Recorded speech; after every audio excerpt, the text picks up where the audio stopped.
Anda pernah rasa tak, lagi kuat anda cuba untuk dapatkan sesuatu, lagi jauh benda tu lari dari anda? Anda dah usaha siang malam, kawal setiap perincian, paksa diri sampai ke tahap maksimum, tapi hasil yang anda harapkan masih tak kunjung tiba. Sebaliknya, bila anda dah penat, dah putus asa dan akhirnya cakap pada diri, "Lantaklah, apa nak jadi, jadilah," tiba-tiba keajaiban berlaku. Peluang datang entah dari mana. Jalan yang buntu tiba-tiba terbuka. Inilah yang dinamakan paradoks usaha. Satu rahsia alam semesta yang bertentangan dengan semua yang kita diajar. Kita diajar untuk bekerja lebih keras, berusaha lebih gigih. Tapi bagaimana jika saya katakan kunci untuk menzahirkan impian anda bukanlah melalui paksaan, tetapi melalui penyerahan. Ini bukan falsafah kosong. Ini adalah prinsip yang berakar umbi dalam sains kuantum dan kebijaksanaan kuno. Realiti ini ibarat sebuah cermin gergasi. Ia tidak memantulkan apa yang anda jeritkan padanya, tetapi ia memantulkan keadaan dalaman anda. Apabila anda terdesak, anda sedang menghantar satu frekuensi yang sangat kuat ke alam semesta, iaitu frekuensi kekurangan. Anda memberitahu alam semesta, "Saya tidak ada benda ini dan sebab itulah saya sangat perlukannya." Dan alam semesta sebagai cermin yang sempurna hanya akan memantulkan kembali kepada anda lebih banyak situasi yang mengesahkan kekurangan itu. Terobosan tidak berlaku semasa anda berlawan dengan realiti. Ia berlaku dalam detik hening penyerahan, apabila anda berhenti menolak dan mula menerima. Apabila kita bercakap tentang penyerahan atau berserah, ramai yang salah faham.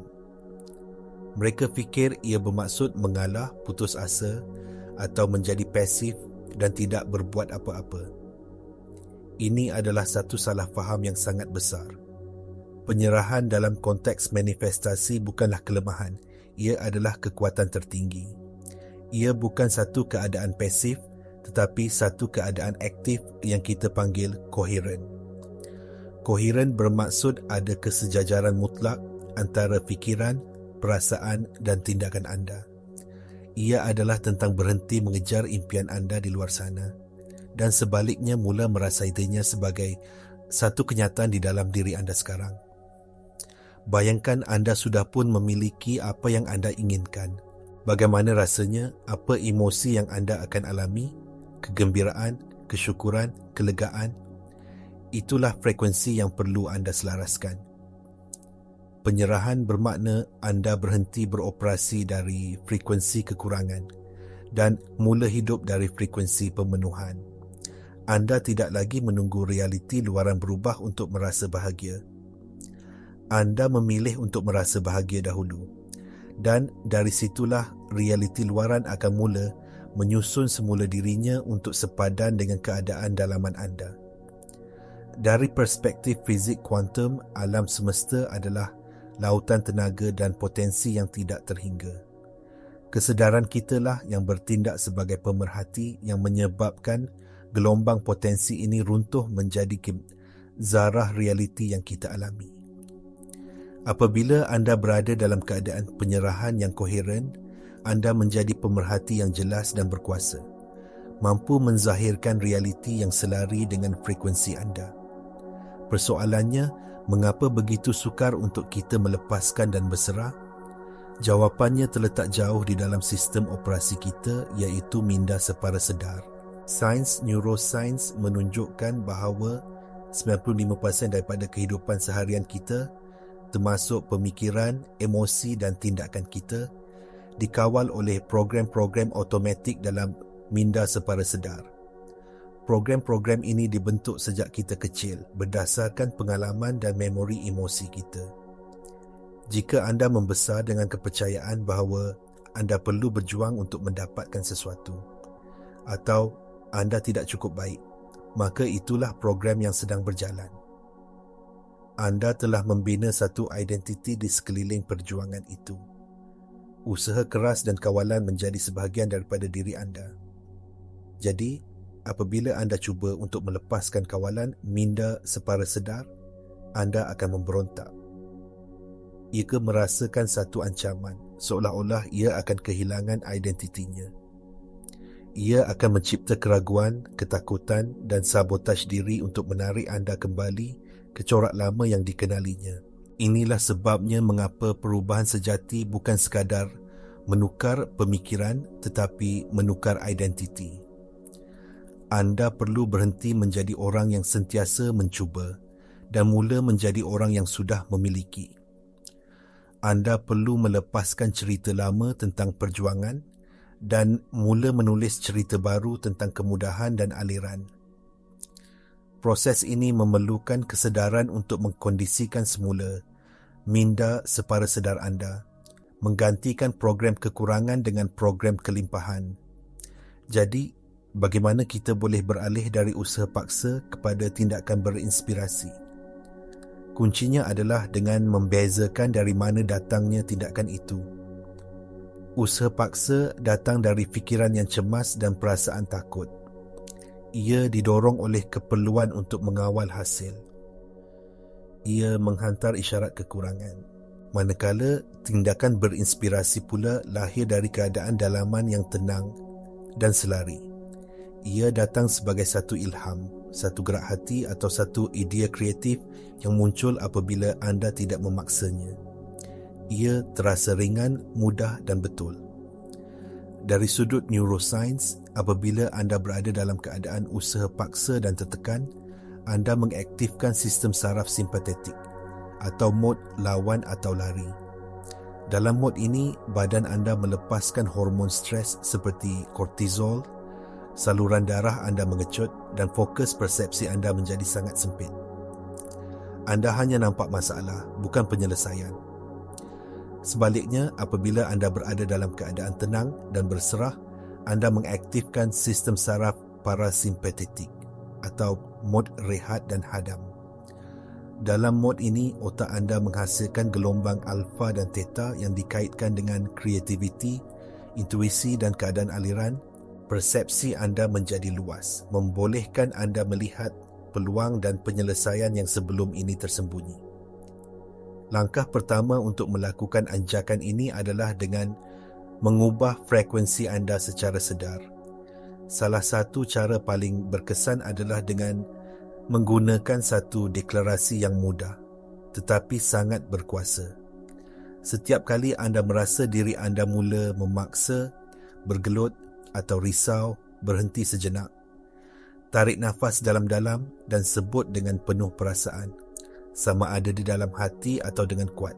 Saya izinkan ia menjadi mudah. Ayat ini bukan sekadar kata-kata. Ia adalah satu arahan kepada minda separa sedar anda dan satu penyataan frekuensi kepada alam semesta. Ia mengalihkan tenaga anda dari rintangan kepada penerimaan, dari paksaan kepada aliran. Apabila anda berjaya mengalihkan keadaan dalaman anda dari huru-hara kepada koheren, sesuatu yang ajaib mula berlaku. Medan tenaga peribadi anda yang merupakan gabungan tenaga dari fikiran dan emosi anda mula bergetar pada frekuensi yang jelas dan stabil. Menurut prinsip resonans dalam fizik kuantum, apabila dua sistem tenaga bergetar pada frekuensi yang sama atau hampir sama, ia akan mula berhubung dan saling menguatkan. Proses ini dipanggil entrainment ataupun penyelarasan. Bayangkan anda mempunyai dua garpu tala. Jika anda memukul satu garpu tala dan membawanya berdekatan dengan yang satu lagi, garpu tala kedua akan mula bergetar dengan sendirinya pada frekuensi yang sama. Begitulah cara ia berfungsi dengan anda dan medan kuantum. Medan kuantum adalah sumber segala potensi. Ia mengandungi frekuensi untuk segala-galanya, dari kesihatan, kekayaan hinggalah kebahagiaan. Apabila anda secara konsisten memancarkan frekuensi kelimpahan dari dalam diri anda mula berizonans dengan frekuensi kelimpahan dalam medan kuantum. Anda sedang menghantar isyarat yang jelas. Hasilnya, realiti akan mula menyusun semula dirinya untuk sepadan dengan getaran baru anda. anda akan mula perasan perkara yang dipanggil synchronicity. Orang yang betul muncul pada masa yang tepat. Peluang yang anda cari tiba-tiba datang mengetuk pintu. Idea yang bernas muncul di fikiran anda. Ini bukanlah kebetulan, ini adalah bukti fizikal bahawa medan tenaga anda telah berjaya menyelaraskan dan mempengaruhi medan kuantum. Ini adalah kesan pemerhati atau the observer effect yang dibuktikan dalam eksperimen di celah yang terkenal. Kesedaran anda yang koheren sedang memilih satu realiti daripada lautan potensi yang tidak terhingga. Ramai orang gagal dalam proses ini kerana mereka tidak selari. Fikiran mereka mungkin berkata, saya kaya, tetapi perasaan mereka menjerit, saya tak cukup duit. Apabila ada konflik antara fikiran dan perasaan, perasaanlah yang selalunya menang kerana ia membawa cas elektromagnetik yang jauh lebih kuat. Kunci kepada manifestasi yang berkesan adalah koheren hati dan minda, di mana fikiran dan perasaan anda bersatu dalam satu frekuensi yang sama. Bagaimana untuk mengintegrasikan prinsip ini dalam kehidupan seharian anda? Ia bermula dengan niat yang jelas sebaik sahaja anda bangun pagi. Sebelum anda mencapai telefon bimbit anda, sebelum dunia luar mula mempengaruhi keadaan dalaman anda, ambil masa 5 hingga 10 minit untuk diri sendiri. Duduk diam, tutup mata anda dan tanya diri anda, apakah versi terhebat diri saya yang ingin saya jadi hari ini? Dan bagaimana perasaan versi terhebat itu? Jangan hanya fikirkan tetapi rasakan. Wujudkan emosi kesyukuran, kegembiraan, kebebasan atau kelimpahan itu di dalam badan anda. Biarkan setiap sel anda bergetar dengan frekuensi itu. Ini adalah latihan anda. Anda sedang mengajar badan anda secara kimia bagaimana rasanya realiti masa depan anda. Kemudian, sepanjang hari, jadikan ia satu amalan untuk sentiasa peka dengan keadaan dalaman anda. Setiap kali anda merasa tegang, risau atau mula memaksa sesuatu, ia adalah isyarat untuk anda berhenti. Ambil nafas. Letakkan tangan di hati anda dan ulangi mantera. Saya izinkan ia menjadi mudah. Alihkan fokus anda dari masalah kepada perasaan yang anda ingin rasai. Anda tidak perlu tahu bagaimana ia akan selesai. Tugas anda bukan untuk memikirkan caranya. Tugas anda adalah untuk menjaga frekuensi anda. Apabila anda menjaga frekuensi anda, caranya akan datang kepada anda. Untuk mematri niat ini dengan lebih kuat lagi, saya menjemput anda untuk melakukan sesuatu sekarang. Pergi ke ruangan komen di bawah dan tulis ayat ini. Saya izinkan ia menjadi mudah. Dengan menulis dan menghantarnya, anda bukan sahaja memberitahu saya, tetapi anda sedang membuat satu deklarasi kepada alam semesta dan memprogram arahan baru ini ke dalam medan tenaga anda. Satu cabaran besar yang akan anda hadapi dalam perjalanan ini adalah apabila realiti luaran anda masih belum sepadan dengan visi dalaman anda. Keraguan akan mula menyelinap masuk. Fikiran anda akan berkata, tengok, tak berkesan pun. Kau hanya menipu diri sendiri. Di sinilah kebijaksanaan untuk mempercayai proses yang tidak kelihatan menjadi sangat penting. Fahamilah bahawa proses manifestasi ini sengaja tidak direka untuk menjadi linear atau telus sepenuhnya. Alam semesta tidak akan memberikan anda peta lengkap dari titik A ke titik Z. Sebaliknya, ia akan memberikan anda serpihan-serpihan, petunjuk atau langkah seterusnya sahaja. Ia seperti memandu di dalam kabus pada waktu malam. Anda hanya dapat melihat beberapa meter di hadapan anda. Tetapi selagi anda terus bergerak, jalan itu akan terus muncul di hadapan anda. Cuba untuk memaksa untuk melihat keseluruhan gambar dari awal akan hanya membawa kepada kekecewaan dan rintangan. Kemahiran sebenar adalah untuk belajar bergerak ke hadapan dengan maklumat yang tidak lengkap.